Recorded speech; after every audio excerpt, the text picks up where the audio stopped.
ICE has declared war on the U.S. If the fatal shooting of Renee Good in Minneapolis didn't prove it, then the home invasion with no knock and no warrant should. But while ICE is at war with America, the Democrats in Washington are at war with themselves over what to do about ICE. And you would think that there would be no question about what to do about ICE. The Republican Party has just handed Democrats the biggest electoral gift in decades. The campaign slogan, "Abolish ICE." And yet, the Democrats are in a state of civil war over this issue. I'm going to show a series of jaw-dropping clips that detail the conflict between the Wall Street wing of the party and the progressive wing, and you are going to want to see them all. So hit that subscribe button so we can continue to bring you the kind of media content and political analysis that corporate media is hard at work trying to bury. Elizabeth Warren did not fire the first salvo in this civil war, but she certainly reignited it when she tore the centrist argument to shreds. Watch this. And according to some self-described experts, Democrats lost power because we were too progressive. For a lot of powerful people, wealthy people from Wall Street, Silicon Valley, and Washington, too progressive is code used to undermine any economic agenda that favors working people.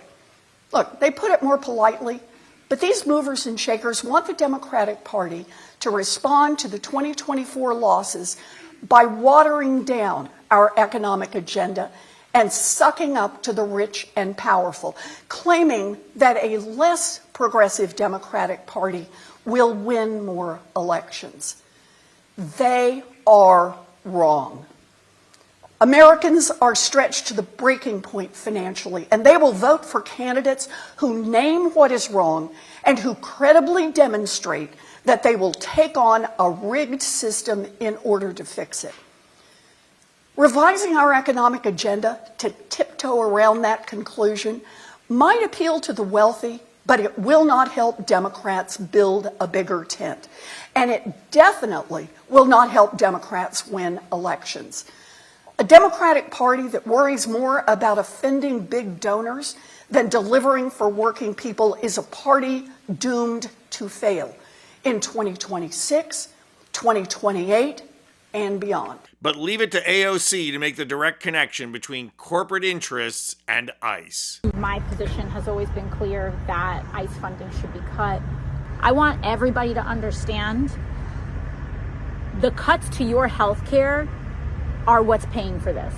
All of that extra money that the government and the ACA subsidies that was given to nearly $1 trillion in health care was taken out and given to ICE. And Congresswoman Ayanna Pressley backed her up. The actions of ICE, they are unconstitutional, unlawful, they are cruel, they are rogue, they are racist, and they are terrorizing communities. They are sowing chaos and terrorizing communities. This is why for many years I've been calling for the abolishing of ICE. And so it would be hard to imagine anyone thinking, you know what a winning formula would be? Let's middle of the road it and keep funding ICE. But would it surprise anyone to find out that's precisely what Chuck Amuck Schumer thinks? Watch this. Should ICE be abolished, Senator? Will you use? I have lots of problems with ICE. Should it be abolished? Thank you. Will you guys use? Will you guys use the appropriate? Will this be a red line in this upcoming funding fight? A lot of people want to know how you guys plan to do this, and will it lead to a shutdown? Will it be a red line, ICE, restricting ICE funding in the funding fight? Can you explain? But Schumer's plan to duck and cover, to run away, is not being matched by the senators who are vying to replace him in the future. They led a rally in which they made it clear that many Democrats are out there advocating to abolish ICE by cutting them off at the purse strings.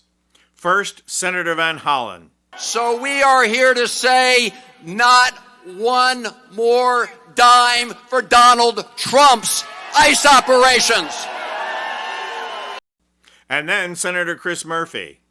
The United States Congress should not fund a Department of Homeland Security that is not obeying the laws of the United States of America. These two are vying to step in for Schumer, who clearly can no longer lead this party. Even California's Senator Padilla, who is not looking to become Senate Majority Leader, had this to say. It is nothing other than an abuse of power, and we're not going to stand for it. So the question is, why are Democrats on two sides of the fence here? Abolish ICE has solid backing and solid polls, and gives Democrats a clear opportunity for a heroic and powerful stand. So it's not polls that are keeping Democrats away from this, it's corporate money. Dell, Motorola, AT&T, LexisNexis, Home Depot, and Amazon all have contracts worth tens of millions of dollars. So as Elizabeth Warren, AOC, Bernie, and Democratic candidates all know, this isn't just about ICE. This is about returning the Democratic Party to working people and telling corporations that they can no longer rule. And until progressive Democrats win that war, the Democratic Party has no shot of winning. I'm Anthony Vincent Gallo for Occupy Democrats. And if you like this video, please hit the like button and subscribe to our channel. You'll not only help out our channel, you'll be taking concrete action and helping get rid of Trump and the MAGA movement who ushered him in.